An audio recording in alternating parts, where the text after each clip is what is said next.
नमस्कार दोस्तों, तो हमारा नाम राहुल है और आपके बीच में श्री सत्यनारायण गोंडवी जी हैं, जो कि वो अपना जीवन परिचय देंगे। अपने करियर की शुरुआत कहाँ से शुरू की, जो कि वो बताएंगे। तो सुनील जी बताइए। मान्यवर, हमारे जीवन की शुरुआत जब मैं प्राइमरी स्कूल में पढ़ता था लखनऊ में, वहीं रहता भी था।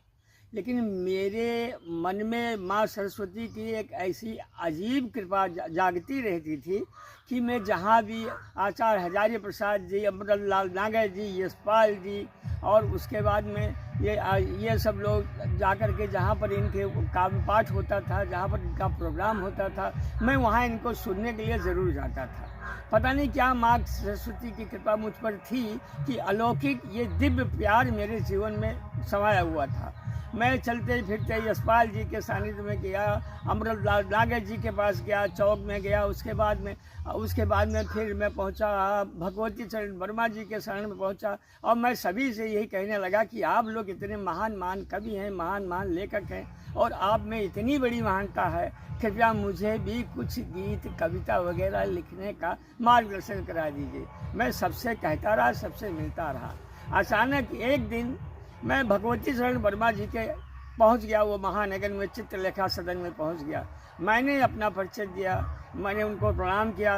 बोले गुरु जी प्रणाम, मेरा नाम है सत्यनारायण विजय वर्मा, मैं यहाँ चौक में रहता हूँ। लेकिन आप लोगों की ये बातें, ये काव्य पाठ या इस तरीके के सांस्कृतिक कार्यक्रम को देख करके मेरे मन में यही भावना जागृत होती है कि मैं भी कभी कुछ ऐसा लेखक हो जाऊं या मैं भी ऐसा कुछ कार्य करूं। तो मैं उनके यहाँ गया और मैंने चरण पकड़ कर कहा, अरे गुरुजी, आप तो प्रख्यात हैं, आपकी फिल्में भी बनी हैं, चित्रलेखा बनी है, बॉम्बे के बड़े बड़े प्रोड्यूसर आपके यहाँ पड़े रहते हैं।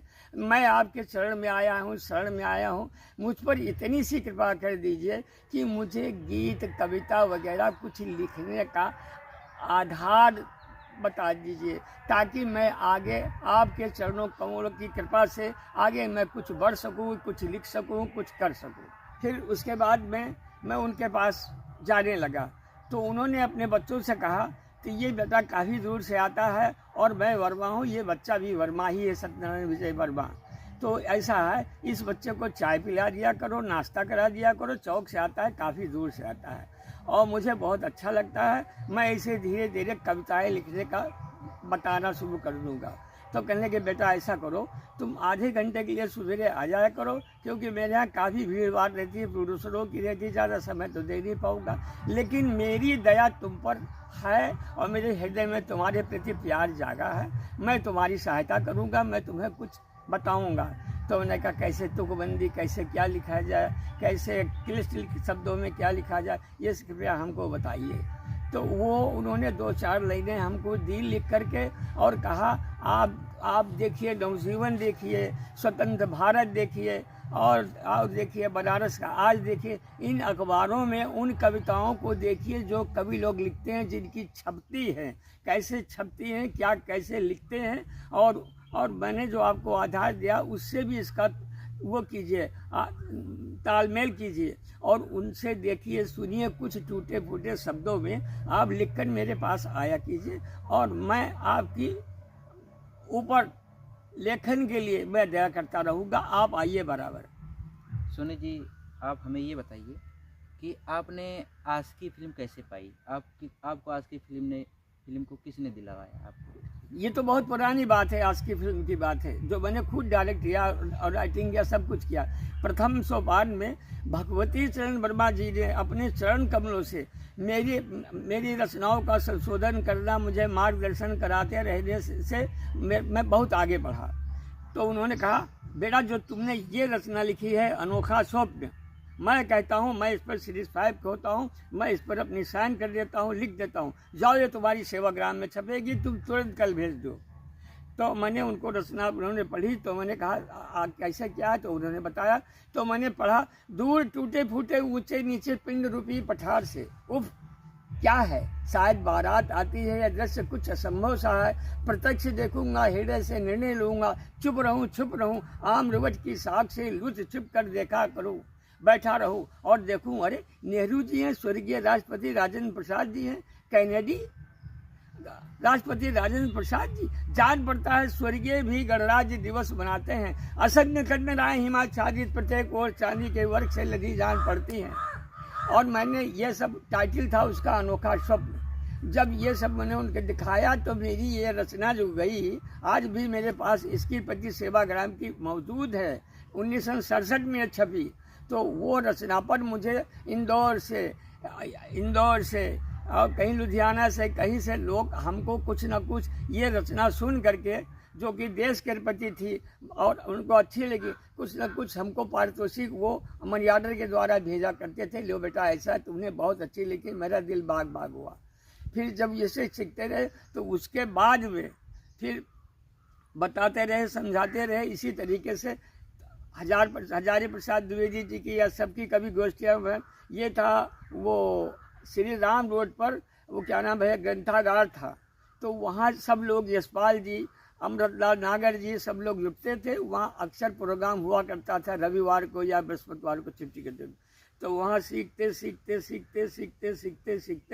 काफ़ी समय तक वहाँ से जब सीखा तो मेरी नवजीवन ने छापा, स्वतंत्र भारत ने छापा, जितने भी हिंदी के लखनऊ में जितने अखबार हैं सब अखबार मेरा छापने लगे। तो मैं बढ़ता गया, मुझे बड़ी खुशी होती थी कि सारे अखबार वाले हमें अपने चरणों का आशीर्वाद दे रहे हैं। पर वहाँ से भी काफ़ी समय के बाद मैं चला गया बॉम्बे। जब मैं बॉम्बे चला गया, आप काफ़ी दिनों से इसमें काम कर रहे हैं, स्ट्रगल कर रहे थे, आपके घर वालों का सपोर्ट आपके पीछे कैसा था? मेरे घर वालों का बहुत अच्छा सपोर्ट था। वर्मा जी वर्मा लाभी के थे, मैं वर्मा लाभी के था। वो कहते थे बेटा अच्छा तुम जाओ, तुम्हारे वो महान गुरु हैं, उनकी बड़ी बड़ी फिल्में बनती है, प्रोड्यूसर लोग लाइन लगाए रहते हैं और तुमको उनका आशीर्वाद मिला तो तुम तो दिन रात पर तरक्की करोगे। मेरे बाप बाप बहुत खुश होते थे। और मैं गया, जब मैं बॉम्बे पहुंचा तो मैं गया कुर्ला गया, मैं किसी के साथ गया। और जाने के बाद में फिर मैं पाइप रोड कुर्ला में वहाँ किसी के साथ रहने लगा और वहाँ भी एक राइटर रहते थे, ऊपर रहते थे हमारे कोठे के ऊपर। तो जब मैं वहाँ रहता था उसके बाद में तो मुझे पता लगा ये राम बच्चन सिंह तो फिल्म निर्माता हैं, इनका तबेला है, सब कुछ है। बाबूदान के पास एक गांव है महुआ डाबर, और ये महुआ डाबर के रहने वाले हैं। तो मैंने कहा ये वहाँ के रहने वाले हैं और बड़े अच्छे और ठाकुर लाभी के हैं, तो क्यों ना हम इनका दर्शन करें। तो उनके पास गए, हमने कहा प्रणाम ठाकुर साहब। कहने के बेटा कहो कैसे आए। मैंने कहा आप तो निर्माता हैं और मैं ये रचनाएं वगैरह लिखता था ऐसा वैसा, तो आप थोड़ा सा कुछ हमको कहीं से कहीं स्पॉट बाय से लेकर के या कुछ अपने यहाँ रख लीजिए, हम आपकी लाइटें वगैरह सब लगाने का कुछ करूँगा, आप जो भी चाहेंगे मुझे देंगे, मुझे रोटी ही देंगे तो मैं आपके यहाँ पड़ा रहूँगा। वो बहुत खुश हुए। उन्होंने कहा अरे बेटा तुम जैसा लड़का तुम्हें चाहिए ही। मैं उनके यहाँ रुक गया। अब वो खाना पानी हर चीज़ देते, शूटिंग में जाते, हमको साथ ले जाते, हर जगह जाते।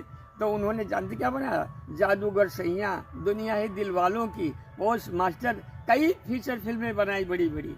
तो मैं उनके उसमें जाता था, जब डिस्ट्रीब्यूटरों को वो बेचते थे। रेमनाड में उनका प्रिंट सन 75 में वो रिलीज हुई, दुनिया है दिल वालों की। उसके कलाकार थे मोतीलाल श्यामा और पोस्ट मास्टर के कलाकार थे रहमान और कुमकुम। इस तरीके से कई थे। और उसके बाद में अब मैं उनके साथ रहने लगा। तो उन्होंने हमको जब थमा दिया, लाइटें थमाया, ये सब थमाया, तो दिल्ली से आते थे सानी साहब जो उनके डायरेक्टर थे, मैं भी उनके पास पढ़ा। मैंने कहा आप थोड़ा सा हमको स्क्रिप्ट लिखना ये सब बताइए। तो उन्होंने हमको बताया बेटा ऐसे करो वैसे करो, तुम तो ठाकुर साहब की आदमी है ही हो, और वो बताना शुरू किए। तो मैंने स्पॉट बाय, फिर उसके बाद में मैं असिस्टेंट डायरेक्टर उनके साथ। तो उन्होंने कहा तो मेरे साथ हो बेटा, मैं बताऊंगा लिखो। उसके बाद में मुझे सब सारी लिंक है वो बताना शुरू किए। उसके बाद में काफ़ी दिन तक वहाँ हम रहे, और रहने के बाद में फिर जब हम लखनऊ आए तब फिर मैंने लिखी आज की फिल्म लिखी मैंने, जो कि लखनऊ के लहजे में है, और बिल्कुल लखनवी लहजे में वो पूरी फिल्म लिखी। और लखनऊ से ही मैंने कैमरा मंगाया, बाहर से सारी चीज़ें आई, सारा सब कुछ आया, दूरदर्शन का कैमरा था, सारी चीज़ें थी। तो मैंने गज़ल भी लिखी, बड़ी निर्देशन दिया, उसका निर्माता मैं था। फिर मैंने राजा मनकापुर को इन्वाइट किया, फिर राम विष्णु आज़ाद को, इनको सबको बुलाया और उसी डाक बंगले में सब लोग आए। वहाँ में फीता काटा उन लोगों ने और मेरा इंटरव्यू वो सब प्रेस वाले सब ले रहे थे, उन्होंने भी लिया। फिर उसके बाद में ये आप समझ लीजिए, फिर उसके बाद में अब शूटिंग मेरी चालू हो गई। शूटिंग चालू हो गई, वही एक पोस्ट ऑफिस है मनकापुर में, उसके पीछे सरदार जी के टिम्बर हाउस के अंदर मेरा काफ़ी बड़ा पांडाल लगा, जहाँ पर संगीता श्रीवास्तव लड़की बेश्या बन करके जिसने उसको गाया है। जवानी के दिन है चले आइए, जवानी के दिन है चले आइए, हर तरफ दिल ही दिल है चले आइए, ऐसा तोहफा कहीं ना मिलेगा हुजूर, इश्क की बंदगी है चले आइए, आज मस्ती का आलम भी कुछ और है, अब तो बाहों में भर के बहक जाइए, हर तरफ हुस्न का नूर फैला हुआ, कैसा जलता बदन है चले आइए, जवानी के दिन है चले आइए। क्या गज़ल था और क्या थी, क्या कलाकार थे, सारे कलाकार बड़े बड़े दूर दूर के थे। और क्या लखनऊ लहजे में वो फिल्म बनी और उसको वो बड़ी पसंद की गई। टेलीफिल्म थी वो, टेलीफिल्म थी जिसका निर्माता मैं था, लेखक मैं था, ऑलरेडी सब कुछ था। और उसके बाद में मेरा हुआ, अब उसके बाद से मैंने तमाम छोटे मोटे एल्बम और ये सारी चीज़ें लिखना करना शुरू किया और लिख के इधर उधर डालना शुरू किया। फिर तब से ही मैं आज तक मैं तमाम लोगों के गाने लिखता हूँ। सारी कंपनियों ने मेरे कैसेट निकाले। सोनी जी, आपने नए कलाकारों को कितना मौका दिया? मैंने नए कलाकारों को इतना ही होता था, हम उनको ये सोचते थे, इनका जिस तरीके से मेरा भविष्य अंधकार में था, किसी ने मुझे उजाले की किरण दिखाई, सूर्य की किरण दिखाई, मैं इनको जब दिखा दूंगा तो मेरे ना रहने के बाद ये मेरा इतिहास याद करेंगे, अपने परिवार से कहेंगे, अपने घर वालों से कहेंगे।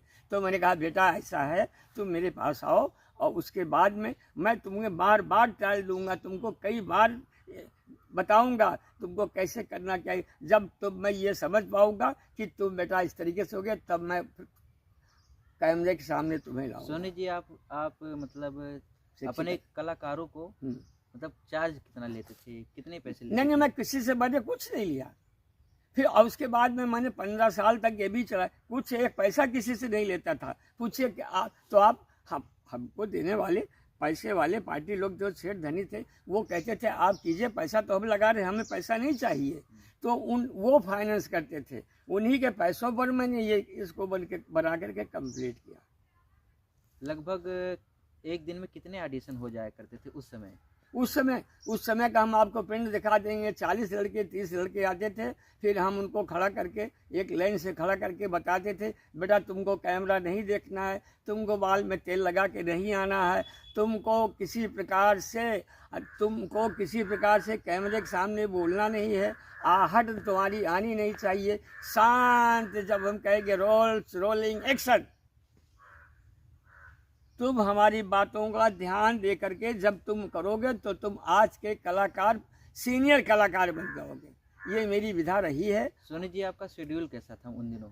उन दिनों मैं साहब जवान था, अच्छा था, खूबसूरत था, लेकिन मेरा व्यवहार भी अच्छा था। एक ऐतिहासिक लक्ष्य बता रहे हैं। बात सरोजनी नगर में एक यादव जी थे, उनकी लड़की को मैं 500 रुपया दे करके आया, नाम नहीं लूँगा, 500 रुपया मैं उनको दे करके आया कि मैं आपकी लड़की को हम लोग में मैन लीड दे दूंगा। तो उन्होंने कहा बड़ी खुशी की बात है। तो मैंने उस लड़की को बुलाया, उसका एडिशन लिया। मैंने कहा बेटा ऐसा तुम्हारी हाइट छोटी है तो मैं तुम्हें ऊंची एड़ी के सैंडल दे दूंगा, लेकिन मैं तुम्हें अब काम दूंगा। और बड़ी दुखद संदेश मैं कह रहा हूँ, दुखद संदेश, मेरी ये बातें सारा हिंदुस्तान सुन रहा है। फिर उसके बाद में उन्होंने ही मनकापुर के उस डाक बंगले में एक शब्द जो बात कहा, उस शब्द ने मेरे प्राणों का हनन कर दिया। उन्होंने कहा सोनी जी, ये लड़कियां बैठी है, आप इन लड़कियों का तो मैंने कहा मान्यवर, इसी वक्त आप कंपाउंड खाली कीजिए। मैं इन लड़कियों का पिता हूँ, मैं इन लड़कियों का बाप हूँ, मैं लड़कियों का माँ हूँ, ये लड़कियाँ मेरी बेटियाँ हैं। आज मेरे साथ यहाँ स्टेज पर आई हम काम कर रही हैं, मेरी सुरक्षा की गारंटी है, क्योंकि मैं भी बेटी और बाप की इज्जत जानता हूँ। फौरन कंपाउंड खाली कीजिए और फौरन निकलवा लिया अपने आदमी से। मैं वो सोनी हूँ, gold is gold. Soni ji, ये बताइए आप राम अजोरे से कब मिले, जो कि उनका काफ़ी एल्बम वायरल भी हुआ था, काफ़ी हिट हाँ, भी हुए अरे थे। अभी हमारे ही बगल में यहाँ हमारे घर के बगल में राम वजीर भी है। उन्होंने बनाया बलम क्या नाम है, सदन परदेसिया बनाया। उसके बाद में मुझसे कहने लगे जो मैंने बनाया देहरादून में शूट किया है, सारी चीज़ें जो मैंने की है, भाई सोनी जी ऐसा है आप मेरा काम कीजिए। तो मैंने कहा बताइए क्या है। बोले देखिए ये है वोल्टेज हाई वार, आप इसके गाने लिखिए और इसका सारा काम कीजिए। मैंने कहा ठीक है हम करेंगे। वोल्टेज हाईवे था, उसके मेरे गाने लिखे, लिखने के बाद में फिर मनकापुर के वहाँ वो क्या नाम इंद्रलोक के सामने जो है मैरिज हॉल है, वहाँ फिर बड़े कलाकारों को बुलाया, उनका इंटरव्यू लिया और सब कुछ सारी बातें हुई और कुछ काम हुआ भी। लेकिन उसके बाद में उस फिल्म का जब पैसा नहीं आया तो उन्होंने उसको ब्रेक लगा दिया। सुना है तुलसी विद्या मंदिर में भी ऑडिशन हुई थी आपकी? हाँ, और ये सादुल्ला नगर के तुलसी विद्या मंदिर में उनका ही हुआ था एडिशन। किसका? राम वजीर जी का। उनका एडिशन हुआ। तमाम लड़के तमाम लड़कियां सब लोग बाहर से आए, कलाकार आए।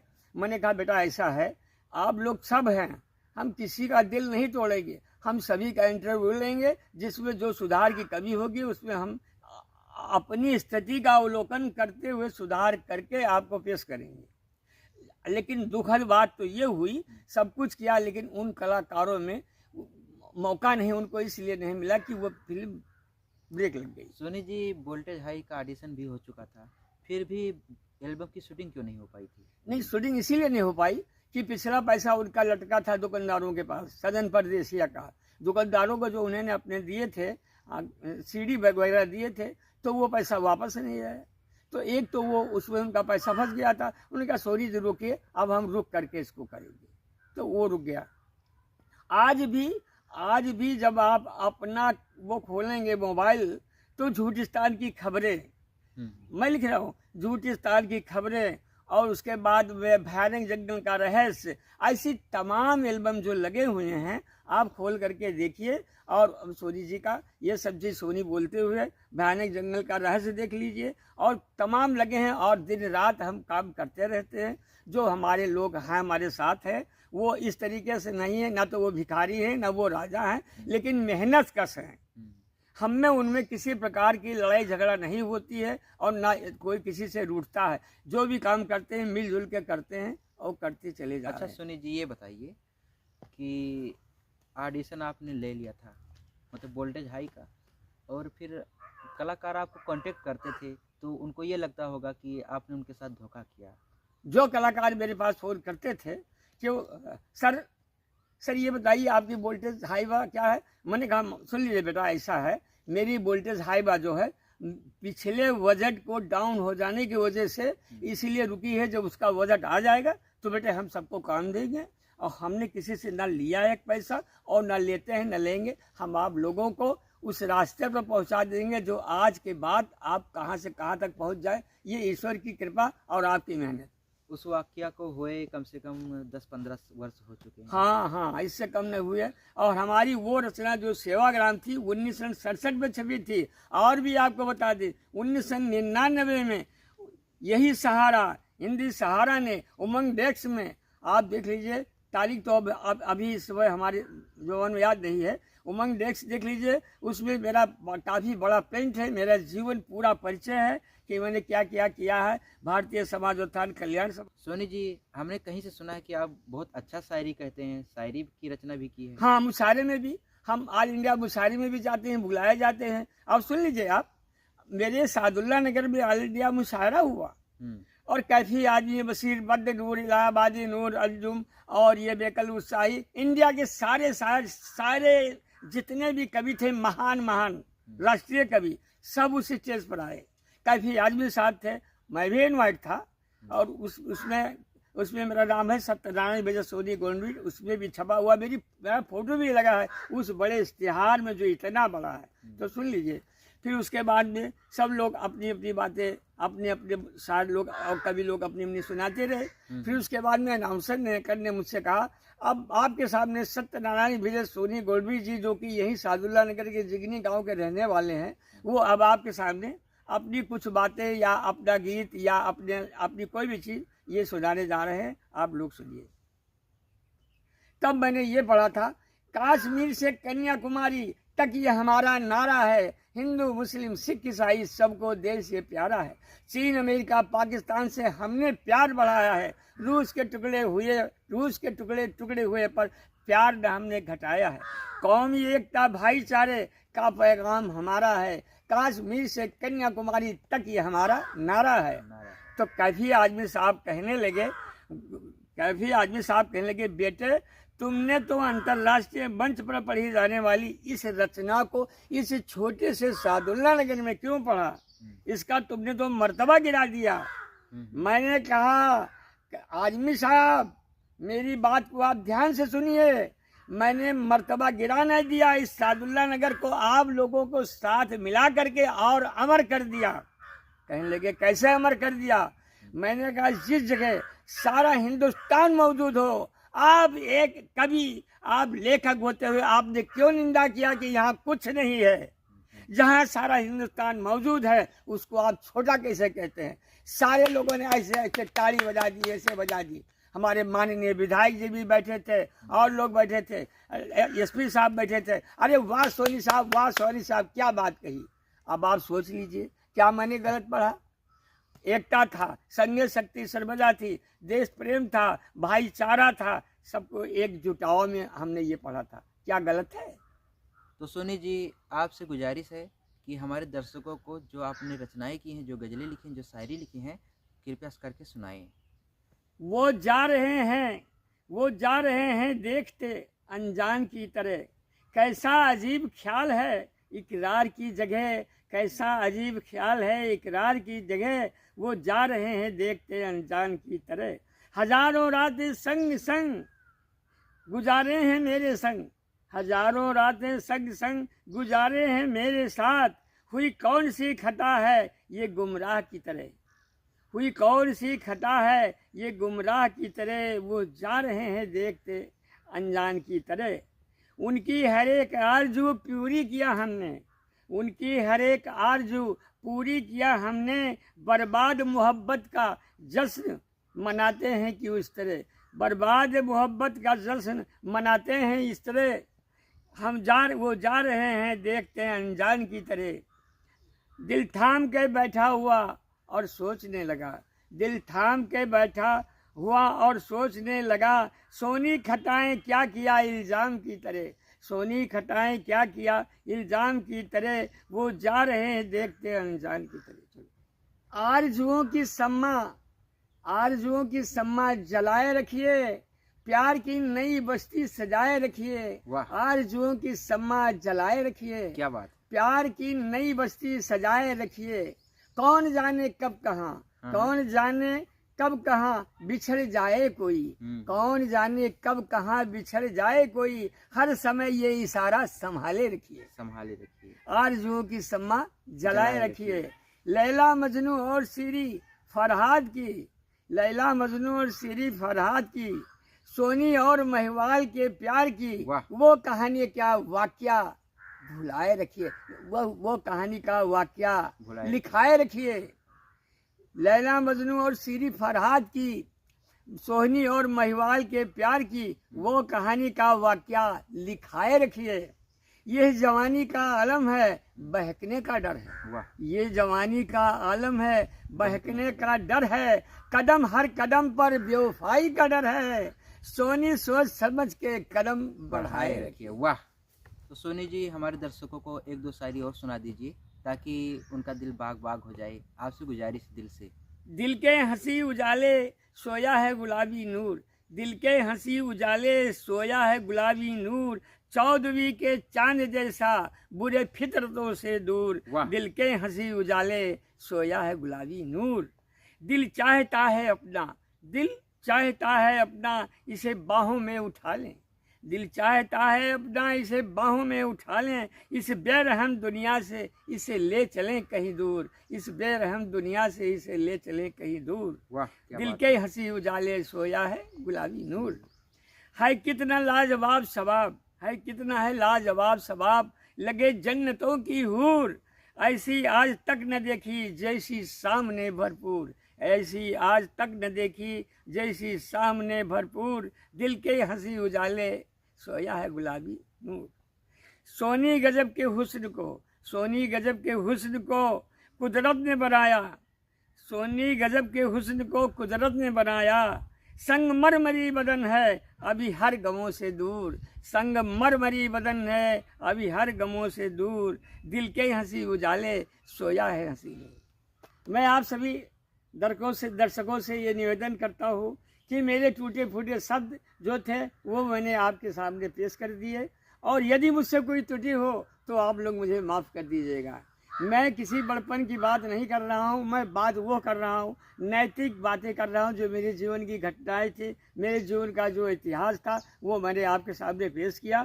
और जो भी मेरे मन में या मेरे मन में माँ सरस्वती नई नई विचारधाराएँ देंगी, नई नई रचनाओं से, नए नए लेखों से, नए नए वीडियो से हम आपको दिखाते रहेंगे और सुनाते रहेंगे, और आपके सामने वो वीडियो पेश भी करते रहेंगे। ऐसा मेरा और भी एक वीडियो बहुत से लगे हुए हैं जो कि झूठिस्तान की खबरों का है।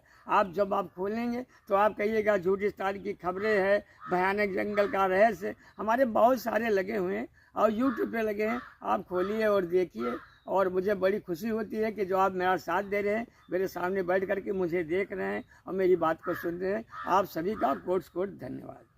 तो नमस्कार दोस्तों, आपने हमारे वीडियो को इतना टाइम दिया, आपने हमारे कामों को बहुत अच्छी तरीके से सराहा, जो कि आपका सपोर्ट हमेशा मिलता रहे, यही आपसे कामना करते हैं।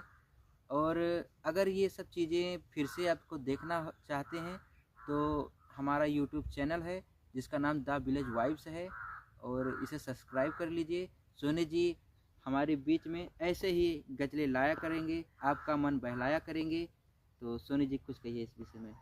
नहीं, हम आपके सामने 2 दिन में, 3 दिन में, 2 दिन में, 3 दिन में कुछ ना कुछ मैटर हम आपके सामने, जो कि आपके हृदय को पसंद आ जाए या आप लोगों को पसंद आ जाए। कुछ चीज़ें ऐसी भी होती है 100 लोगों को पसंद आती है, कुछ ऐसी भी होती है कम आती है। ये तो संसार है, संसार में किसी को कुछ अच्छा लगता है, कुछ बुरा करता है। हमें ना बुरी का दुख है और ना आपके सुख से हमको प्रशंसा भी है, और आपने अगर हमको नकारा तो भी हमें प्रशंसा मिलती है, क्योंकि आपने हमको सुना। तो हम आपके सामने नए नए आइटमों से नई नई गज़लें, नई नई चीज़ें आप पेश करते रहेंगे, और आप इस चैनल को देखते रहिएगा। यूट्यूब पे लगा हुआ है ये हमारा चैनल जो है। अच्छी शायरी सुनना चाहते हैं, अच्छे शायरी के आप शौकीन हैं, अच्छी गज़लें सुनना चाहते हैं, तो हमारे द विलेज वाइब्स चैनल को सब्सक्राइब कर लें।